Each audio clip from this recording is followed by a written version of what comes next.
All India federation of anganwadi workers and helpers તેમજ દેશના તમામ રાષ્ટ્રીય ટ્રેડ યુનિયનો દ્વારા આજે લાંબા સમયની માંગણીઓનો ઉકેલ નહીં આવતા કામથી તમામ કામદારો અળગા રહી વિરોધ નોંધાવ્યો હતો। ત્યારે અંકલેશ્વર ખાતે પણ ગુજરાત આંગણવાડી કર્મચારી સંગઠન અંતર્ગત અંકલેશ્વર આંગણવાડી વર્કર્સોએ આ વિરોધ પ્રદર્શનમાં સહભાગી બન્યા હતા, જેમાં નવી એપ્લિકેશનોના કામનો બોજ, મોબાઈલ નેટવર્કનો પ્રોબ્લેમ તેમજ ડેટા એન્ટ્રીના સમયમાં વેડફાતા વધારે પડતા સમયના મુદ્દે રજૂઆત કરી તમામ પ્રશ્નોના નિરાકરણ લાવવા માટે માંગ કરવામાં આવી હતી। અમે સાંજે 7-8 વાગે રાત્રે છેલ્લે 9 વાગ્યા સુધી અમારી પર સતત ફોનો ચાલુ રહે છે કે કામગીરી પૂરી કરો, પણ અમે કરી નથી શકતા।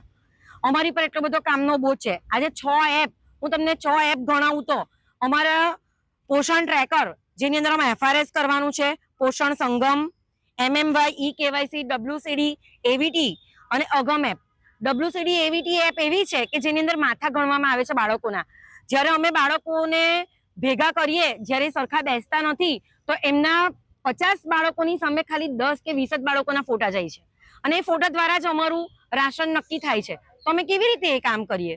આજે જ્યારે અમે અહીંયા બધી બહેનો, અમારી બધી જ યુનિયનની બધી જ બહેનો ભેગી થઈ છે અને આજે અમે સરકારની સામે લડત આપીએ છીએ કે તમે અમારો આ બધા પ્રશ્નોનો હલ કરો, અમારો પગાર વધારો કરો, તો જ અમે આગળ કામ કરીશું। આજે તો અમે એક દિવસ માટે આ કામથી અળગા જ રહેવાના છે।